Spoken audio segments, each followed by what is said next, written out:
Unveiling the Lives of Justice Warriors, a Resistance Chronicle. ഈ session ഇവിടെ ആരംഭിക്കുകയാണ്. ഈ സെഷൻ മോഡറേറ്റ് ചെയ്യുന്നത് ഫ്രട്ടേണിറ്റി മൂവ്മെന്റ് സംസ്ഥാന സെക്രട്ടറി അൻവർ സലാഹുദ്ദീനാണ്. അദ്ദേഹത്തെ സ്നേഹപൂർവ്വം ക്ഷണിക്കുന്നു. ബഹുമാനപ്പെട്ട പ്രിയങ്കരായ അതിഥികൾ, പ്രിയപ്പെട്ട വിദ്യാർത്ഥി യുവജന സുഹൃത്തുക്കളെ, നമ്മൾ ഈ സെഷൻ്റെ ടൈറ്റിൽ തന്നെ ഇട്ടിരിക്കുന്ന ഒരു പേരിൽ ജസ്റ്റിസ് വാരിയേഴ്സ് എന്നൊരു പദപ്രയോഗം നമ്മൾ ഉപയോഗിച്ചിട്ടുണ്ട്. അതായത് നീതിക്ക് വേണ്ടിയുള്ള പോരാളികൾ. പൊതുവെ ഭരണകൂട വേട്ടയ്ക്ക് ഇരയാക്കപ്പെടുന്ന ആളുകൾ എന്ന പദപ്രയോഗത്തിന് ഒരുപക്ഷെ നമ്മൾ അറിയാതെ തന്നെ സ്വാംശീകരിക്കുന്ന ഒരു അടിച്ചമർത്തലിൻ്റെ ഭാഷയെ കൂടി അതിജീവിക്കണം എന്നുള്ള ഒരർത്ഥത്തിൽ തന്നെയാണ് ഇര എന്നതിനപ്പുറം ഭരണകൂട വേട്ടയ്ക്ക് പാത്രമാകുന്ന ആളുകൾ, അവർ അതിജീവന പോരാളികളാണ് എന്ന അർത്ഥത്തിൽ തന്നെ നമ്മൾ അവരെ അഭിസംബോധന ചെയ്യുന്നത്. നമ്മൾ മൊത്തം നമ്മുടെ സമയത്തിലൊരു വൈകിവേളയിൽ ഞാൻ കൂടുതലായി ഈ ഒരു സന്ദർഭത്തിൽ സംസാരിക്കാൻ ഉദ്ദേശിക്കുന്നില്ല. നമ്മൾ പൊതുവെ റെപ്രസെൻറ്റേഷനെ കുറിച്ച് സംസാരിക്കുന്ന ഇടത്ത് പറയാറുള്ള ഒരു കാര്യമാണ്, ഇന്ത്യയിൽ റെപ്രസെൻറ്റേഷൻ, ഇവിടെയുള്ള അധികാരത്തിന് പുറത്തു നിൽക്കുന്ന ആളുകൾക്ക് റെപ്രസെൻറ്റേഷൻ ഉറപ്പുവരുത്തിയിട്ടുള്ള ഒരു ഇടം എന്ന് പറയുന്നത് ഇന്ത്യയിലെ ജയിലറകളാണ് എന്ന് പറയാറുണ്ട്. അതായത് ഇവിടെയുള്ള ന്യൂനപക്ഷങ്ങൾ, മുസ്ലിം വിഭാഗങ്ങളാകട്ടെ, ആദിവാസികളാകട്ടെ, ദളിത് വിഭാഗങ്ങളാകട്ടെ, അവർക്ക് അവരുടെ ജനസംഖ്യാനുപാതികമായിട്ടുള്ള റെപ്രസെൻറ്റേഷൻ ഉറപ്പുവരുത്തിയിട്ടുള്ള, ഇവിടെ സ്വാഭാവികമായും ഇവിടെയുള്ള വ്യവസ്ഥ ഉറപ്പുവരുത്തിയിട്ടുള്ള ഇടങ്ങൾ എന്ന് പറയുന്നത് വേട്ടയാടപ്പെടുന്ന ജയിലറകളടക്കമുള്ള ഇടങ്ങളാണ്. അത് ഇവിടെയുള്ള പ്രിസൺ സ്റ്റാറ്റിസ്റ്റിക്സിൻ്റെ കണക്കുകൾ എടുത്ത് നോക്കിയാൽ ഇവിടെ ഭരണകൂടയ്ക്ക് ഇരയാക്കപ്പെടുന്ന എന്ന് നമ്മൾ പറയാറുള്ള അതിജീവന പോരാളികളുടെ കണക്കുകൾ എടുത്ത് നോക്കിയാൽ ഏത് വിഭാഗത്തിൻ്റെ റെപ്രസെൻറ്റേഷനാണ് കൂടുതൽ എന്ന് നമുക്കറിയാം. അതുകൊണ്ട് ഇത്തരം ആളുകളുടെ വോയിസ് എന്ന് പറയുന്നത് അത് അവരുടെ കേവലം വൈയക്തികമായിട്ടുള്ള അനുഭവങ്ങൾക്കപ്പുറം നിന്നുകൊണ്ട് തന്നെ അതിൽ എങ്ങനെയാണ് ഇവിടെയുള്ള മത സ്വത്വങ്ങൾ, സമുദായ അസ്തിത്വം, അതുപോലെ തന്നെ വ്യത്യസ്ത തരത്തിലുള്ള ഐഡൻറ്റിറ്റികളും അസ്തിത്വങ്ങളും എങ്ങനെയാണ് അത് അവരെ ഭരണകൂട വേട്ടയ്ക്ക് പാത്രമാക്കാൻ വേണ്ടി കാരണമാകും എന്നതുകൂടിയാണ് നമ്മൾ ഈ ഒരു സെഷന് ചർച്ച ചെയ്യുന്നത്. നമുക്കറിയാം നമ്മുടെ കൂടെ ഉള്ള ആളുകൾ, ഒന്ന് ബഹുമാനനായ സിദ്ദീഖാപ്പനാണ്. അദ്ദേഹത്തിനെ കൂടുതൽ പരിചയപ്പെടുത്തേണ്ട ആവശ്യമില്ല. ഹത്രാസ് കേസുമായി ബന്ധപ്പെട്ടിട്ട് അദ്ദേഹത്തിന് UAPA ചുമത്തിക്കൊണ്ട് ഭരണകൂടം എങ്ങനെയാണ് വേട്ടയാടിയത് എന്ന് നമ്മുടെ കൺമുന്നിലുണ്ട്. സിദ്ദീഖാപ്പനെ ഈ ഒരു സെഷനിലേക്ക് ഹർദവമായിട്ട് സ്വാഗതം ചെയ്യുകയാണ്. അതുപോലെ ബഹുമാന്യനായ നമ്മുടെ ഉമർ ഖാലിദിൻ്റെ ഉമ്മ, അവർക്ക് ഇവിടെ എത്തിച്ചേരാൻ കഴിഞ്ഞിട്ടില്ല, പക്ഷേ അവർ വീഡിയോ സന്ദേശത്തിലൂടെ നമ്മളെ അഭിസംബോധന ചെയ്യുന്നതാണ്. ഉമർ ഖാലിദ് നമുക്കറിയാം ഒരു സന്ദർഭത്തിൽ ഇന്ത്യയിലെ തന്നെ വിദ്യാർത്ഥി രാഷ്ട്രീയത്തിൻ്റെ മുഖമായി കൊണ്ട് നമ്മുടെ മുന്നിലൊക്കെ ഉണ്ടായിരുന്ന ആളാണ്. അദ്ദേഹത്തിൻ്റെ കൂടെ അന്ന് എഴുന്നേറ്റ് നിന്ന പല ആളുകളും രാഷ്ട്രീയപരമായിട്ട് ഏത് ഭാഗത്താണ് നിൽക്കുന്നത് എന്ന് നമുക്കറിയാം. അദ്ദേഹത്തിൻ്റെ ആ സന്ദർഭത്തിൽ അന്ന് കൂടെ ഉണ്ടായിരുന്ന ആളുകൾ പോലും ഏതോ അർത്ഥത്തിൽ ഭരണകൂടത്തിനോട് വിധേയപ്പെട്ടുകൊണ്ടുള്ള രാഷ്ട്രീയങ്ങൾ സംസാരിക്കുന്ന രൂപത്തിലാവുമ്പോഴും എങ്ങനെയാണ് ഉമർ ഖാലിദ് മാത്രം ജയിലറയ്ക്കുള്ളിലായി എന്നത് നമ്മൾ ഇന്നും അവശേഷിക്കുന്ന, നമ്മൾ ആലോചിക്കേണ്ട ഒരു ചോദ്യം കൂടിയാണ്. അതുകൊണ്ട് ഉമർ ഖാലിദിൻ്റെ ഉമ്മ സാബിഹ ഖാനത്തിനെയും ആദരപൂർവ്വം ഈ ഒരു സംഗമത്തിലേക്ക് ക്ഷണിക്കുകയാണ്. അതുപോലെ നമ്മുടെ മുന്നിൽ അലൻ ഷുഹൈബുണ്ട്. അലൻ ഷുഹൈബിനെയും കോഴിക്കോട്ട് വേദിയിൽ പ്രത്യേകം തന്നെ പരിചയപ്പെടുത്തേണ്ട ആവശ്യമില്ല. ഇന്ന് തന്നെ ഏറ്റവും കൂടുതൽ കേൾക്കപ്പെടുന്ന ഒരു നേരത്തെ ഭീകരവാദി, അതുപോലെ തന്നെ ദേശദ്രോഹി എന്നതുപോലെ തന്നെയുള്ള ഒരു നവപരികൽപ്പന കൂടിയാണ് മാവോയിസ്റ്റ് എന്ന് പറയുന്നത്. അപ്പോൾ ഈ ഒരു പരികൽപ്പന എങ്ങനെയാണ് രൂപപ്പെടുന്നത്, ആർക്കു നേരെയാണ് ഉപയോഗപ്പെടുന്നത് എന്ന് ഇന്ത്യയിൽ അതൊരു സാമൂഹിക പശ്ചാത്തലത്തിൽ നിന്നുകൂടി രൂപപ്പെടുന്നതാണ്. വിധേയപ്പെടുന്ന സ്വരങ്ങളെ എങ്ങനെയാണ് ആ അർത്ഥത്തിൽ ഇന്നും അലൻ ഷുഹൈബ് ഇപ്പോൾ നമ്മുടെ മുന്നിലുണ്ടെങ്കിലും അതേ പേരിൽ തന്നെ അറസ്റ്റ് ചെയ്യപ്പെട്ട് ജയിലിൽ കഴിയുന്ന വരവറാവുവിനെ പോലെയുള്ള ആളുകൾ ഇന്നും ജയിലറകളിലുണ്ട്. അതുകൊണ്ട് അതെങ്ങനെയാണ് അദ്ദേഹത്തിൻ്റെ കേസിലടക്കം അതെങ്ങനെയാണ് പ്രതിഫലിച്ചത് എന്നതിനെക്കുറിച്ച് അലൻ ഷുഹൈബ് നമ്മളോട് സംസാരിക്കുന്ന അദ്ദേഹത്തെയും ആദരപൂർവ്വം സ്വാഗതം ചെയ്യുന്നു.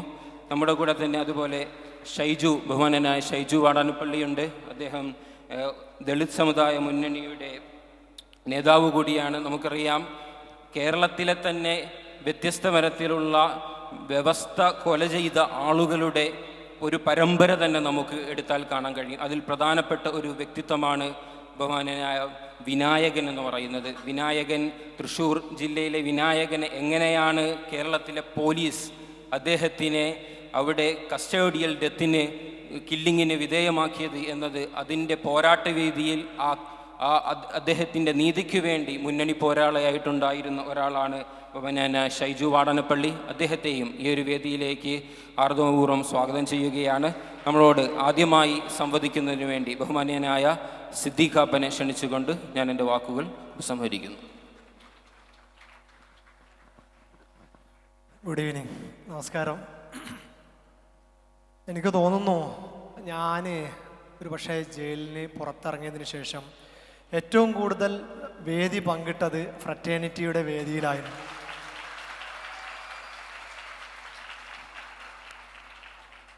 ഞാൻ ഇങ്ങോട്ട് കടന്നു വന്നപ്പോൾ ഞാൻ വൈഫിനോട് പറഞ്ഞു, ഇവിടെ പല മുഖങ്ങളും ഞാൻ പല വേദികളിൽ വെച്ച് കണ്ടു പരിചയമുള്ളതാണ്. അപ്പോൾ ഞാൻ ഇനിയും പറയുന്നതൊക്കെ അവർക്ക് ചിലപ്പോൾ ആവർത്തന വിരസത അനുഭവപ്പെടാൻ സാധ്യതയുണ്ട്. ഞാൻ എന്തു പറയും എന്ന് ഞാൻ ചോദിച്ചിരുന്നു. പക്ഷേ അതിന് നിങ്ങൾക്ക് അത് മനസ്സിലാവുമോ എന്ന് എനിക്കറിയില്ല. നമ്മൾ ഓരോ വേദിയിലും വരുമ്പോൾ നമുക്ക് ആത്മവിശ്വാസം കൂടും. പ്രത്യേകിച്ച് ആളുകൾ നമ്മെ, പ്രത്യേകിച്ചൊരു തീവ്രവാദി, ഭീകരവാദി, മാവോയിസ്റ്റ്, എനിക്ക് 3 ടാഗുകളുണ്ട്. ഒന്ന് മാവോയിസ്റ്റ് സിമ്പതൈസർ, മറ്റൊന്ന് കമ്മ്യൂണിസ്റ്റ് സപ്പോർട്ടർ, ഇസ്ലാമിക് ടെററിസ്റ്റ്. ഇങ്ങനെ ഒരു ഹൈബ്രിഡ് ടെററിസ്റ്റാണ് നിങ്ങളുടെ മുമ്പിൽ ഇരിക്കുന്നത്. അപ്പോൾ അതുകൊണ്ട് തന്നെ ഇതിനൊക്കെ മറുപടി പറയുക, അതുപോലെ തന്നെ ഇത്തരം വേദികളിൽ വിളിച്ചിരുത്തുക എന്ന് പറയുന്നത് വരുന്ന ഞങ്ങളെക്കാൾ ധൈര്യം വിളിക്കുന്ന നിങ്ങൾക്ക് വേണം. അതുകൊണ്ട് തന്നെ എത്ര വേദിയിലും പോവാൻ ഞാൻ താല്പര്യം കാണിക്കുന്നത്. ഈ ക്ഷണം എനിക്ക് കിട്ടിയത് ഇന്നലെയാണ്. അതുകൊണ്ട് തന്നെ ഞാൻ എവിടെ നിന്ന് തുടങ്ങണമെന്ന് എനിക്കറിയില്ല. നിങ്ങളുടെ പല വേദികളിലും ഞാൻ വന്നതുകൊണ്ട് തന്നെ ഈ ഒരു വേദിയുടെ ഒരു പ്രത്യേകത ഞാൻ മനസ്സിലാക്കിയത്, ഞാൻ എൻ്റെ വിഷയങ്ങളിലേക്ക് ഓഡിയൻസിന് ഇതിൽ ഇടപെടാൻ അവസരമുണ്ടോയെന്ന് എനിക്കറിയില്ല. അങ്ങനെയാണെങ്കിൽ കൂടുതൽ നിങ്ങൾ ചോദിക്കുകയാണെങ്കിൽ ആ സമയത്ത് മറുപടി നൽകുന്നതായിരിക്കും നല്ലത്. എങ്കിൽ പോലും ഈ ഡിഗ്നിറ്റി കോൺഫറൻസ് എന്ന് പറയുമ്പോൾ എനിക്ക് നിങ്ങൾക്ക് നൽകാനുള്ളൊരു സന്ദേശം എന്ന് പറയുന്നത്, ഡിഗ്നിറ്റി അതൊരു ഒരു അന്തസ്സ് അല്ലേ? പച്ച മലയാളം പറയുമ്പോൾ അന്തസ് എന്നാ പറയുക. ആ അന്തസ് ഉയർത്തിപ്പിടിക്കാൻ നമുക്ക് ഈ കാലഘട്ടത്തിൽ കഴിയേണ്ടതുണ്ട് എന്നാണ് എനിക്ക് പറയാനുള്ളത്. നിങ്ങൾ ഇങ്ങനെ ഒരു കോൺഫറൻസ് നടത്തുമ്പോൾ ഡിഗ്നിറ്റി, നമ്മുടെ ഒരു ഒരു അന്തസ് ഉണ്ടല്ലോ, സ്വയം, ഈ അന്തസ് ഉയർത്തിപ്പിടിച്ചുകൊണ്ട് തന്നെ നമ്മൾ ജീവിക്കുക എന്നുള്ളതാണ്.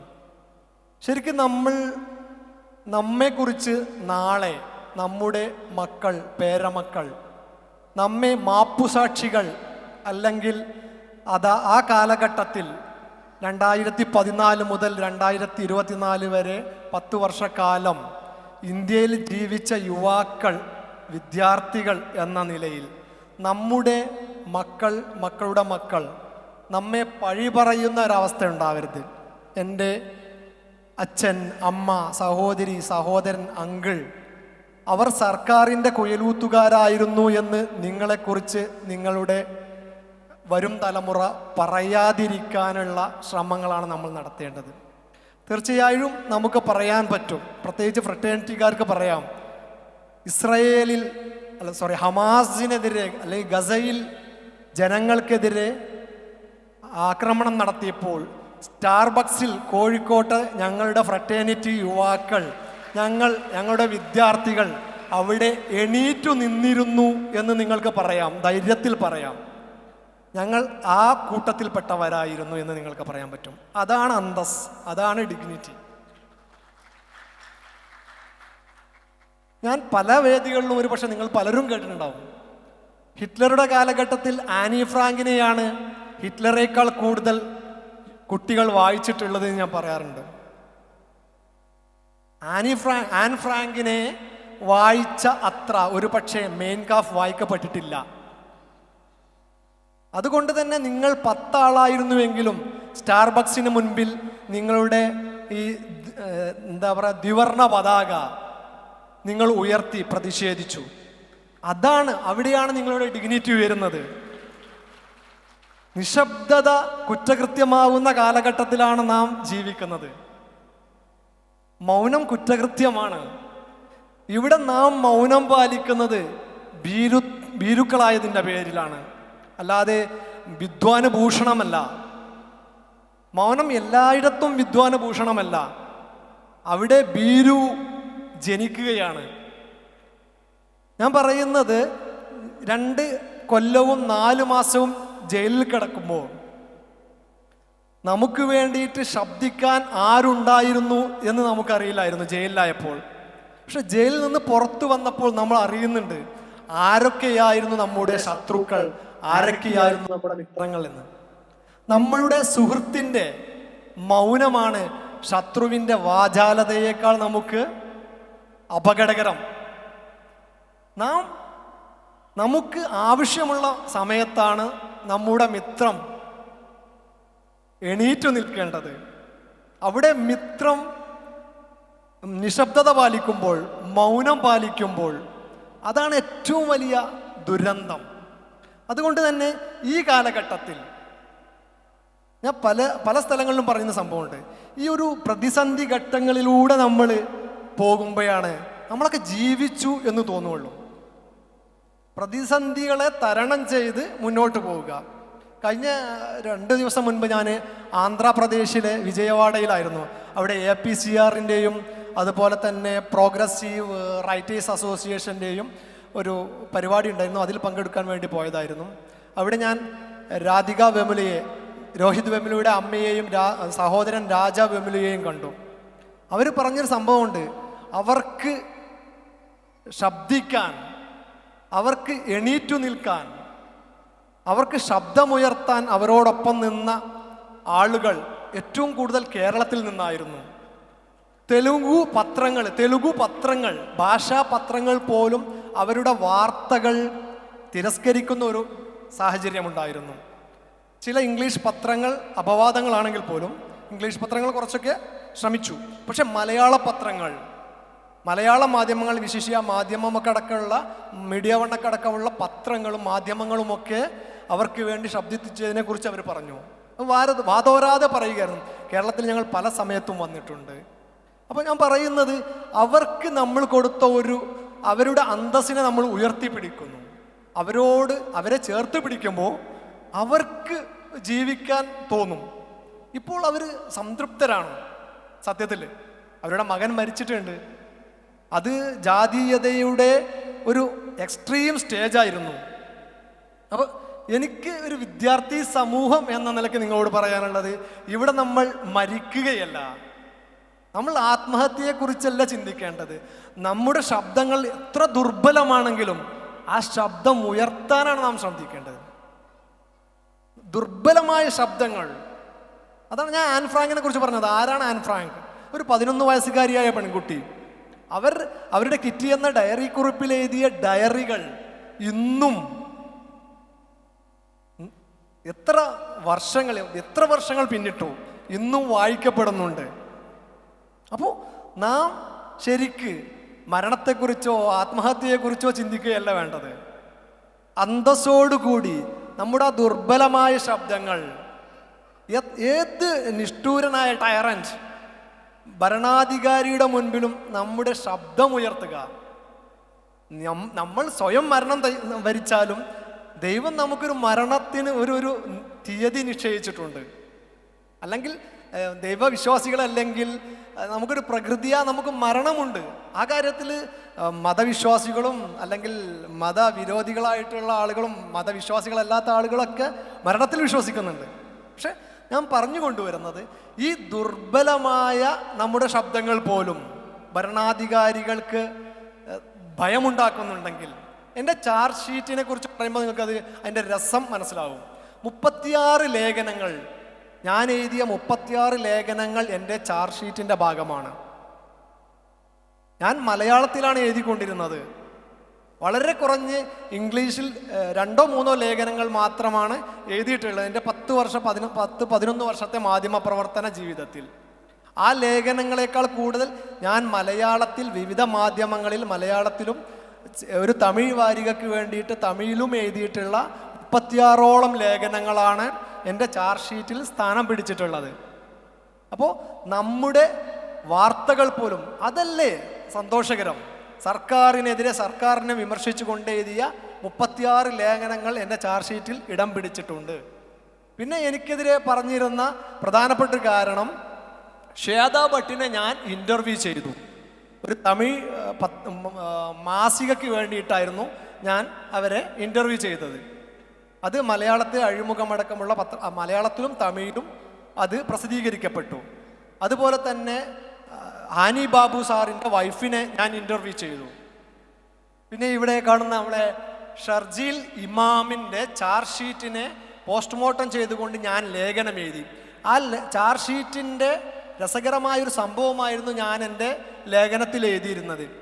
അദ്ദേഹത്തിൻ്റെ PhD തിസീസ് ആയിരുന്ന ബംഗാൾ വിഭജനത്തെ കുറിച്ചിട്ടുള്ള അദ്ദേഹത്തിൻ്റെ തിസീസിനെ കുറിച്ചിട്ട് അദ്ദേഹത്തിൻ്റെ ചാർജ് ഷീറ്റിൽ പറയുന്നുണ്ട് എന്ന് പറഞ്ഞുകൊണ്ട് അതിലെ ഒരു സാർക്കാസം, അതിലൊരു തമാശ ഞാൻ ഒരു ലേഖന രൂപത്തിൽ എഴുതുകയായിരുന്നു.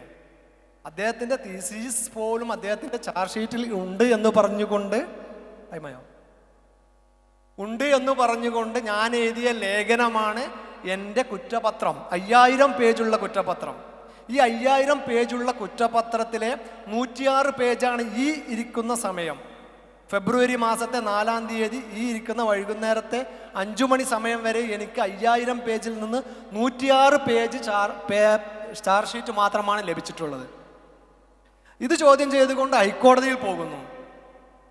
അപ്പോൾ ഹൈക്കോടതി പറയുന്നു പ്രൊസീജിയർ ഫോളോ ചെയ്ത് നടപടിക്രമങ്ങൾ മുന്നോട്ട് കൊണ്ടുപോകണമെന്ന് പറഞ്ഞുകൊണ്ട് സ്റ്റേ ചെയ്യുകയാണ് ചെയ്തത്. അതായത് ട്രയൽ മുന്നോട്ട് കൊണ്ടുപോകാൻ സ്റ്റേ ചെയ്യും, ട്രയൽ മുന്നോട്ട് കൊണ്ടുപോകരുത്, പ്രൊസീജിയർ ഫോളോ ചെയ്യണമെന്ന് പറഞ്ഞുകൊണ്ട് സ്റ്റേ ഓർഡർ ഹൈക്കോടതിയിൽ നിന്ന് കിട്ടുന്നു.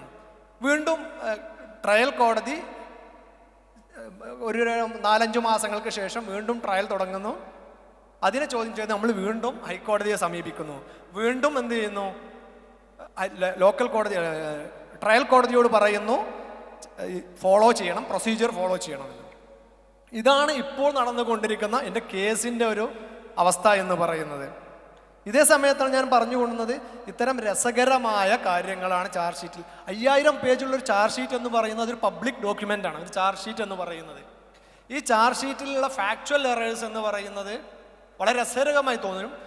SAR ഗീലാനിയെ തൂക്കിക്കൊന്ന സമയത്ത് ഞാൻ എയിംസ് ഹോസ്പിറ്റലിൻ്റെ മുന്നിൽ മാസ് മൊബിലൈസേഷൻ നടത്താൻ വേണ്ടിയിട്ട് സോഷ്യൽ മീഡിയയിലൂടെ ആഹ്വാനം ചെയ്തു എന്ന് പറഞ്ഞുകൊണ്ട് ഉള്ള ഒരു ആരോപണം എന്നോ എന്താ പറയാന്ന് എനിക്കറിയില്ല, ചാർജ് ഷീറ്റിൽ അങ്ങനെ ഒരു പരാമർശമുണ്ട്. അപ്പോൾ SAR ഗീലാനി ആരാണ്? അദ്ദേഹത്തെ തൂക്കിക്കൊന്നിട്ടുണ്ടോ? ഇല്ല. SAR ഗീലാനി നോർമൽ ഡെത്ത് ആയിരുന്നു. അദ്ദേഹം മരിച്ചത് എയിംസ് ആശുപത്രിയിൽ വെച്ചിട്ടാണോ? അല്ല, അദ്ദേഹം മരിച്ചത് ഡൽഹിയിലെ ഫോർട്ടിസ് ഹോസ്പിറ്റലിലായിരുന്നു.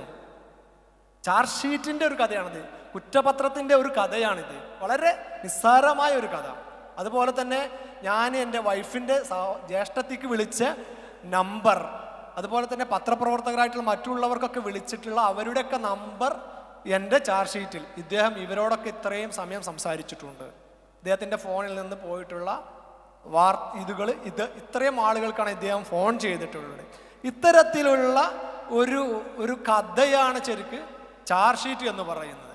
അപ്പോൾ ഇതൊന്നും നമ്മുടെ എന്താ പറയുക, നമ്മുടെ ട്രയലിനെ ബാധിക്കുമോ എന്ന് പോലും അറിയാൻ പറ്റാത്ത രീതിയിലുള്ള രീതിയിലുള്ള വിധികളാണ് കോടതിയിൽ നിന്ന് വരുന്നത്. ഇപ്പോൾ കഴിഞ്ഞ ദിവസം പറഞ്ഞല്ലോ, വിശ്വാസവും നിയമപുസ്തകങ്ങളും ഏതാണ് കോടതി ആധാരമാക്കുന്നത് എന്ന് ചിലർ ചോദിക്കേണ്ട അവസ്ഥയിലേക്ക് നമ്മുടെ നീതി പീഠങ്ങൾ പോലും ചോദ്യം ചെയ്യപ്പെടുന്ന രീതിയിലേക്ക്, സംശയത്തിൻ്റെ മുൾമുനയിൽ നിർത്തുന്ന രീതിയിലേക്ക് കാര്യങ്ങൾ നീങ്ങുന്ന ഈ ഒരു കാലഘട്ടത്തിലാണ് നിങ്ങളുടെ ഡിഗ്നിറ്റി കോൺഫറൻസ് പോലെയുള്ള ഇത്തരം അന്തസാർന്ന മീറ്റിങ്ങുകൾ സ്ഥാനം പിടിക്കുന്നത്. അതുകൊണ്ടാണ് ഞാൻ പറഞ്ഞത്, നാം മരണത്തെക്കുറിച്ചല്ല, മരിക്കുന്നത് വരെയുള്ള ജീവിതത്തെക്കുറിച്ചിട്ടും അവിടെ നമുക്ക് നമ്മുടെ ഇടത്തിൽ, നമുക്ക് വിദ്യാർത്ഥിയാണെങ്കിൽ യുവജനങ്ങളാണെങ്കിൽ നമ്മുടെ ഇടങ്ങളിൽ നമുക്ക് എങ്ങനെ പോരാടാൻ സാധിക്കും, എങ്ങനെ നമ്മുടെ ശബ്ദങ്ങൾ, ഞാൻ പറഞ്ഞല്ലോ, നിങ്ങൾ 10 പേർ ചേർന്ന് സ്റ്റാർബക്സിന് മുന്നിൽ നടത്തിയ പ്രതിഷേധം അത് ചരിത്രത്തിൽ രേഖപ്പെടുത്തപ്പെടും. അത് നാളെ നിങ്ങളെ, നിങ്ങളുടെ മക്കളുടെ മക്കൾ ഒറ്റുകാരെന്ന്, മാപ്പുസാക്ഷികളെന്ന് വിളിക്കപ്പെടാതിരിക്കാനുള്ള കാരണങ്ങളാണ്. ഞാൻ പറഞ്ഞുകൊണ്ടുവരുന്നത്, ഈ ഒരു അവസ്ഥയിൽ ഇപ്പോൾ ഞാനും അലനും അവിടെ ഇരുന്ന് സംസാരിക്കുകയായിരുന്നു. തീർച്ചയായും അലൻ ഒരു 10 വർഷത്തേക്ക് ജയിലിൽ പോവാൻ തയ്യാറായി നിൽക്കണം. ഒരു കൊലപാതക കേസിൽ 15 പേർക്ക് വധശിക്ഷ നൽകിയത് കേരളത്തിലെ ഒരു കോടതിയാണ്. ലക്നോയിലെ ഒരു കോടതി 307 വക്കീൽ 307 എന്ന് പറഞ്ഞാൽ കൊലപാതക ശ്രമം. IPCയിലെ 307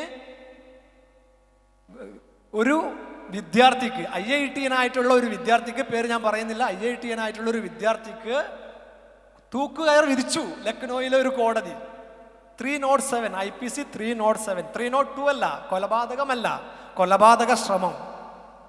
അപ്പോൾ അങ്ങനെ വിധിച്ച ഒരു ഒരു ഒരു സാഹചര്യത്തിൽ നാം ഒരു ജയിലിൽ പോവാൻ തയ്യാറാവുക എന്നുള്ളത് തന്നെയാണ് ഈ കാലഘട്ടത്തിൽ. ഞാൻ വൈഫിനോടും വീട്ടുകാരോടൊക്കെ പറയാറുണ്ട്, മിക്കവാറും 2024 തെരഞ്ഞെടുപ്പ് കഴിഞ്ഞാൽ എൻ്റെ ട്രയൽ പൂർത്തിയാവുകയാണെങ്കിൽ തൂക്കുകയറിൽ കുറഞ്ഞതൊന്നും നാം പ്രതീക്ഷിക്കേണ്ടതില്ല. അപ്പോൾ അത് പ്രതീക്ഷിച്ചുകൊണ്ട് തന്നെ ഇന്ന് പ്രസൻറ്റിൽ നമ്മൾ സന്തോഷകരമായിട്ട് ഈ അനീതികൾക്കെതിരെ ശബ്ദിച്ചുകൊണ്ട് മുന്നേറാൻ ശ്രമിക്കുക എന്നുള്ളതാണ് എനിക്ക് ഈ വിദ്യാർത്ഥികളോട് പറയാനുള്ളത്.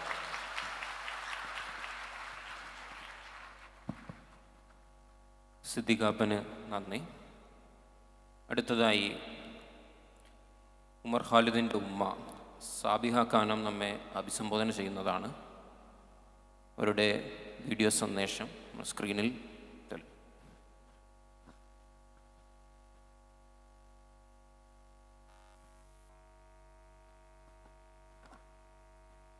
Assalamu alaikum everyone. I am pleased to be joining you at this event today organized by the Fraternity Movement of India in solidarity with unjustly incarcerated political activists across India. I want to begin by highlighting that this is a tendency of fascist regimes to curb critical thoughts and dissent by imprisoning young activists, scholars and journalists. It is a very unfortunate reality that for the past 10 years, the government that we have at the center is turning our democracy into an authoritarian and fascist regime. This is very obviously manifested in the media, the bureaucracy, and even the judiciary. Any and all forms of dissent and opposition has been curtailed, and this has seeped into every aspect of our political reality. In the parliament, many important bills like CAA, the farms laws, and so on have been passed without any discussion. The opposition leaders who are vocal against the government have either been sent to jail or have had their Lok Sabha membership suspended or expelled, like Rahul Gandhi and Mahua Moitra. Prominent journalists like Siddiq Kappan, Muhammad Zubair, etc. were imprisoned and many continue to be in jail today. In 2019 and early 2020, we saw one of the biggest resistance movements in recent history, the anti-CAA and NRC movement. The NTCA and NRC movement was a spontaneous reaction of the Muslim community, especially young people and women, against a discriminatory law that seeks to exclude and remove one particular community's citizenship over others. The popular movement was so strong with large-scale protests and sit-ins across the country that the government has been forced to delay the implementation of the CAA law, and it remains so till now. But another thing that the NTCA movement gave us were many students, leaders, and young activists that were the shining stars of the movement and of our community. Instead of engaging with the movement and with the voices of dissent in the country, the government has sought to punish them. To discourage the emerging Muslim leadership from challenging the government, they have been incarcerated or fabricated and concocted charges. I salute all those who came out on the streets across the country and launched a successful agitation against this tyrannical government. Umar Khalid, Sharjeel Imam, Khalid Safi, Gulfisha, Athar, Safura Zargar, Shifaur Rahman, Natasha Narwal, Divangana Kavita, Miran Haider, Asif Iqbal Tanha are just a few names among them.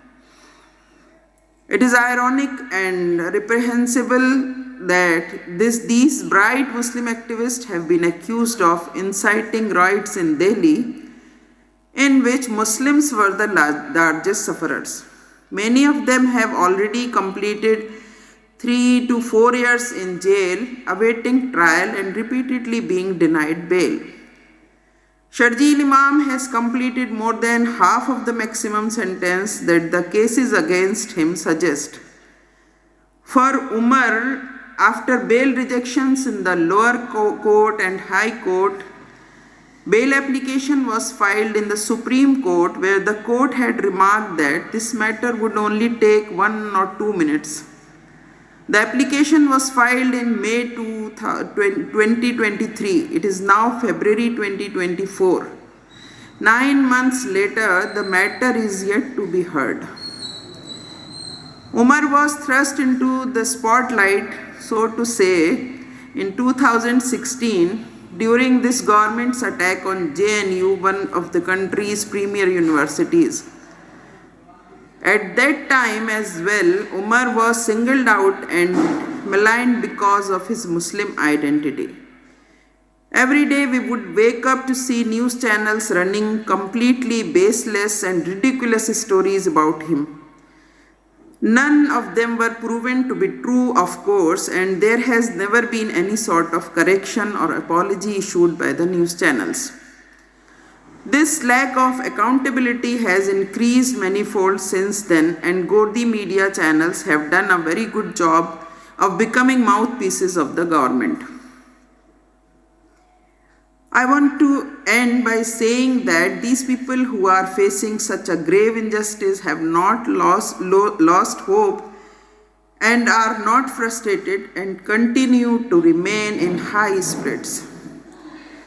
Umar has always been brave and shows us new levels of his courage and strength every day. Their bravery and resilience fortifies and inspires us. We refuse to become their weakness and offer our complete solidarity to them. I want to thank Fraternity Movement for inviting me. Thank you so much.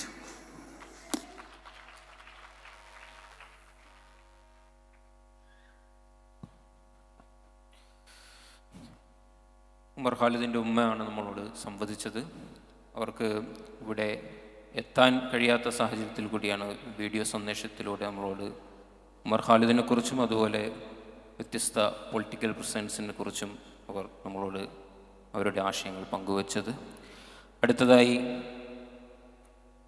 ബഹുമാന്യനായ ഷൈജു വാടാനപ്പള്ളി, അദ്ദേഹം ഒരേ സമയം വിനായകൻ്റെ നീതിക്ക് വേണ്ടി പോരാട്ട രംഗത്തുണ്ടാവുമ്പോൾ തന്നെ Kerala police അതുപോലെ തന്നെ ഇവിടുത്തെ മൊത്തം സിസ്റ്റത്തിൽ നിന്നും ഇങ്ങനെയാണ് വംശീയപരമായും ജാതീയപരമായുമുള്ള വിവേചനങ്ങൾ, ഇവിടെയുള്ള വ്യത്യസ്ത ശരീരങ്ങളെ, വ്യത്യസ്ത മനുഷ്യരെ എങ്ങനെയാണ് പല രൂപത്തിൽ അവരെ അപരവൽക്കരിച്ചു കൊണ്ടിരിക്കുന്നതെന്നും അതുപോലെ അതിനോടുള്ളൊരു പോരാട്ടത്തെ അദ്ദേഹത്തിൻ്റെ വ്യക്തിപരമായ അനുഭവത്തിൽ നിന്നുകൂടി എങ്ങനെയാണ് അദ്ദേഹം നോക്കിക്കാണുന്നതെന്ന് നമ്മളോട് പങ്കുവയ്ക്കുന്നതാണ്. അദ്ദേഹത്തെ ആദരപൂർവ്വം ക്ഷണിക്കുന്നത്. നമസ്കാരം. ജയ് ഭീം. നാളെ നമ്മളെല്ലാവരും കൂടി വിളിക്കേണ്ട ഒരു മുദ്രാവാക്യമാണ്, സമരമുഖങ്ങളിൽ ഉയർന്നു വരേണ്ട ഒരു മുദ്രാവാക്യമാണ്. ബാബാ സാഹിബ് ബി.ആർ. അംബേദ്കറെ മുൻനിർത്തിക്കൊണ്ടാണ്, അദ്ദേഹത്തിൻ്റെ ആശയങ്ങളെ മുന്നോട്ട് വെച്ചുകൊണ്ടാണ് എന്നെപ്പോലുള്ള എളിയ പ്രവർത്തകർ ഈ സമൂഹത്തിൽ പ്രവർത്തിച്ചുകൊണ്ടിരിക്കുന്നത്. സത്യത്തിൽ ഈ സദസ്സിനെ അഭിസംബോധന ചെയ്യേണ്ടത് വിനായകൻ്റെ അച്ഛനായിരുന്നു. ഫ്രറ്റേണിറ്റിയുടെ ഭാരവാഹികൾ അദ്ദേഹത്തെ ബന്ധപ്പെടുകയും അദ്ദേഹത്തിന് ഇന്ന് എത്താൻ കഴിയില്ല എന്നും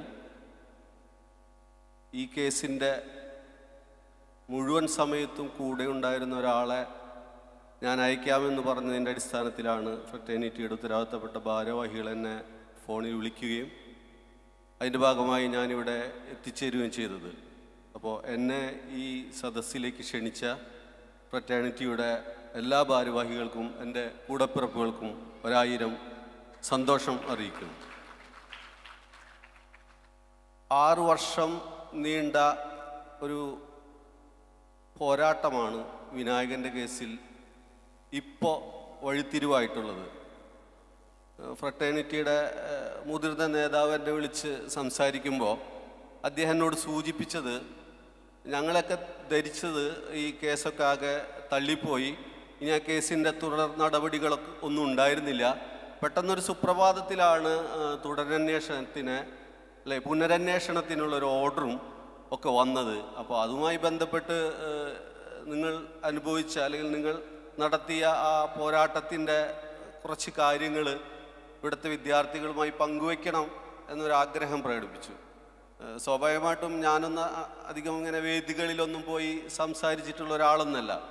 അതുകൊണ്ട് തന്നെ ഇത്രയോ വലിയൊരു സദസ്സിന് മുന്നിൽ സംസാരിക്കാൻ അവസരം തന്ന ഫ്രറ്റേണിറ്റിയെ ഒരിക്കൽ കൂടി ഞാൻ അഭിനന്ദിക്കുകയാണ്. നമുക്കറിയാം, പല ഫ്രറ്റേണിറ്റിയുടെ പ്രവർത്തകരും വിനായകൻ്റെ സമരങ്ങളിലൊക്കെ ആദ്യകാലത്ത് ഉണ്ടായിരുന്നു എന്ന് എനിക്കറിയാം. ഫ്രറ്റേണിറ്റിയുടെ പോലീസ് സ്റ്റേഷൻ മാർച്ചൊക്കെ ആ സമയത്ത് ഉണ്ടായിട്ടുണ്ട്. ഒരു 18 വയസ്സുള്ളൊരു ചെറുപ്പക്കാരൻ താൻ സ്നേഹിക്കുന്ന പെൺകുട്ടിയെ കാണുന്നതിന് വേണ്ടി അവൻ്റെ കൂട്ടുകാരനുമായി പാവർട്ടി സ്റ്റേഷൻ പരിധിയിലുള്ള മധുക്കരയിലേക്ക് പോവുകയും ആ കൂട്ടുകാരി ട്യൂഷൻ വിട്ട് ഇറങ്ങി ട്യൂഷൻ ക്ലാസ്സിൻ്റെ അടുത്ത് കൂടെ സംസാരിച്ച് പോകുന്ന സമയത്താണ് സാജൻ എന്ന ഒരു പോലീസുകാരൻ അവിടേക്ക് എത്തുകയും സിവിൽ ഡ്രസ്സിലായിരുന്ന പോലീസുകാരൻ സ്വാഭാവികമായിട്ടും ഒരു ചെറുപ്പക്കാരനോട് ചോദിച്ചാൽ അറിയാല, നീ എന്തിനിവിടെ വന്നു? അപ്പോൾ ഞാൻ കൂട്ടുകാരൻ്റെ അടുത്ത് വന്നതാണ്. എവിടെ കൂട്ടുകാരൻ? അങ്ങനെ സ്വാഭാവികമായിട്ടും ഒരാൾ ചോദിക്കുമ്പോൾ ഒരു പെൺകുട്ടിയെ കാണാൻ വന്നതാണെന്ന് പറയാനുള്ളൊരു വിഷമത്തിൻ്റെ പേരിൽ അവൻ കുറച്ചു തപ്പിപ്പഴകളൊക്കെ ഉണ്ടായതിൻ്റെ അടിസ്ഥാനത്തിൽ അവൻ വിശദമായി ചോദ്യം ചെയ്യണമെന്നും ഇവിടെ മാലമോഷണം നടക്കുന്നുണ്ടെന്നും ആ മാലമോഷണം നിങ്ങളാണ് ചെയ്തതെന്ന് സംശയമുണ്ടെന്ന പേരിലാണ് വിനായകനെ ഈ പെൺകുട്ടിയുടെ അടുത്തു നിന്നും വിനായകൻ്റെ കൂട്ടുകാരനായ ശരത്തിനെയും പിടിച്ച് പോലീസ് സ്റ്റേഷനിലേക്ക് കൊണ്ടുപോകുന്നത്. നമുക്കറിയാം, കേരളത്തിൽ ഇപ്പോൾ പ്രധാനപ്പെട്ട 2-3 കേസുകളെടുത്ത് പരിശോധിച്ചതായാലും വിശ്വനാഥൻ്റെ കേസൊക്കെ ഫ്രട്ടേണിറ്റിയൊക്കെ ഇടപെട്ടിട്ടുള്ള കേസാണ്. അതും ഫ്രട്ടേണിറ്റി ഇടപെട്ട ഈ കേസിൽ പോലും നമ്മൾ പരിശോധിച്ചാൽ മനസ്സിലാവുന്നത്, ഈ ദളിത് ആദിവാസി ജനവിഭാഗങ്ങളൊക്കെ ഏതെങ്കിലും തരത്തിൽ ആക്രമിക്കപ്പെടുമ്പോൾ അവൻ കള്ളനാണെന്ന ഒരു മുദ്ര ചാർത്തുന്ന ഒരു പ്രവണതയുണ്ട്. മധുവിൻ്റെ കാര്യത്തിലായാലും വിശപ്പ് സഹിക്കാൻ വയ്യാതെ കുറച്ച് അരി മോഷ്ടിച്ചതിൻ്റെ പേരിൽ പൊതുസമൂഹം തല്ലിക്കൊന്ന മധുവാണെങ്കിലും ഫോൺ മോഷ്ടിച്ചു എന്ന് പറഞ്ഞതിൻ്റെ പേരിൽ വളരെയധികം മർദ്ദനമേറ്റ് ആത്മഹത്യ ചെയ്ത വിശ്വനാഥനാണെങ്കിലും മാലമോഷണത്തിൻ്റെ പേരിലാണ് വിനായകനെയും ശരത്തിനെയും പോലീസ് സ്റ്റേഷനിലേക്ക് പിടിച്ചു കൊണ്ടുപോകുന്നത്. അവിടെ വെച്ച് ഒരു ദളിത് ബാലൻ എന്ന് മനസ്സിലാക്കിക്കൊണ്ട് തന്നെ, ഒരു പട്ടികജാതി വിഭാഗത്തിൽപ്പെട്ട ഒരു ബാലനാണെന്ന് മനസ്സിലാക്കിക്കൊണ്ട് തന്നെയാണ് ഉയർന്ന കാസ്റ്റിൽപ്പെട്ട ഈ പോലീസുകാർ അവരുടെ ആ കാസ്റ്റ് പ്രിവിലേജും അവരുടെ ഈ പോലീസ് എന്നുള്ള അഹങ്കാരമൊക്കെ കൊണ്ട് ആ ബാലനെ അതിമൃഗീയമായി ഉപദ്രവിക്കുകയാണ്. മാലമോഷണം നീ സമ്മതിക്കണം, നിന്നെ സമ്മതിച്ചു കഴിഞ്ഞാൽ വെറുതെ വിടാമെന്ന് പറഞ്ഞുകൊണ്ട് അവൻ മുടിയൊക്കെ കുറച്ച് നീട്ടി വളർത്തിയിട്ടുണ്ടായിരുന്നു. നമുക്കറിയാലോ ഇപ്പോഴത്തെ ചെറുപ്പക്കാരുടെ അവൻ്റെ ആഗ്രഹത്തിനനുസരിച്ച് മുടി വളർത്തുന്ന കാലത്ത് ഒരു ദളിത് ബാലൻ മുടി വളർത്തിയതിൻ്റെ പേരിൽ പോലും അവനെ ആക്രമിക്കുന്ന അവസ്ഥയായി. എന്ത് മുടിയാണെന്ന് പറഞ്ഞുകൊണ്ട് അവനെ മുടിയിൽ ചുറ്റിപ്പിടിച്ച് ചുമരിലേക്ക് കൂട്ടിയിടിക്കുകയും മുലക്കണ്ണ് ഞെരിച്ചുടയ്ക്കുകയും കാലിലെ നഖം ചവിട്ടിപ്പറിക്കുകയൊക്കെ ചെയ്യുന്ന രീതിയിൽ ഒരു തെറ്റും ചെയ്യാത്ത ഒരു ചെറുപ്പക്കാരനെ പോലീസ് സ്റ്റേഷനിലിട്ട് മൃഗീയമായി മർദ്ദിച്ച് അവനെ അച്ഛനെ വിളിച്ചിട്ട് വീട്ടിലേക്ക് പറഞ്ഞു വിടുകയാണ് ഉണ്ടായത്. ഒരു കേസും ചാർജ് ചെയ്തിട്ടില്ല, അത്തരത്തിലുള്ള ഒരു നടപടിയും പോലീസ് സ്റ്റേഷനിൽ ഉണ്ടായിട്ടില്ല. അങ്ങനെ അവനെ വീട്ടിലേക്ക് പറഞ്ഞു വിടുകയും വീട്ടിൽ പോകാൻ ഇറങ്ങിയ സമയത്ത് SI വിളിച്ചു പറയുന്നു, നിങ്ങൾ നാളെ അവൻ്റെ മുടി വെട്ടണം, മുടി വെട്ടിയിട്ട് ഒരാഴ്ച കഴിഞ്ഞ് പോലീസ് സ്റ്റേഷനിൽ ഹാജരാവണം. നിങ്ങളൊന്ന് ആലോചിച്ച് നോക്കൂ, ഒരു തെറ്റും ചെയ്യാത്ത ചെറുപ്പക്കാരനെ അതിക്രൂരമായി മർദ്ദിച്ച് അവൻ്റെ മുടി മുറിക്കടന്ന് പോലും പറഞ്ഞുകൊണ്ടാണ് പോലീസ് സ്റ്റേഷനിൽ ഇറങ്ങി വരുന്നത്. അവൻ വീട്ടിലെത്തുന്നു. കൂടി അച്ഛൻ വരുന്ന വഴിക്ക് മുടി വെട്ടി വീട്ടിലെത്തി. പിറ്റേ ദിവസം ഒരു ഉച്ചയോടുകൂടി അവൻ ആത്മഹത്യ ചെയ്യാണ്.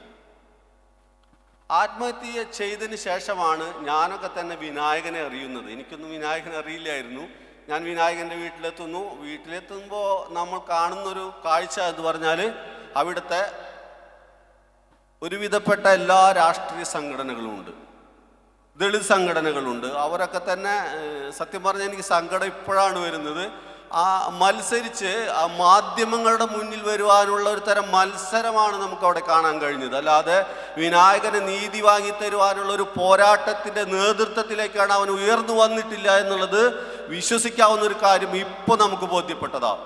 ഒരു ഘട്ടം കഴിഞ്ഞപ്പോൾ വിനായകൻ്റെ കേസുമായി മുന്നോട്ട് പോകുവാനോ വിനായകൻ്റെ കേസിൻ്റെ നീതിക്ക് വേണ്ടിയിട്ട് മുന്നിട്ടിറങ്ങാനോ ഒരാളില്ലാത്ത അവസ്ഥയിലേക്ക് നമ്മുടെ ഈ കേസ് കൊണ്ടുവന്നെത്തി.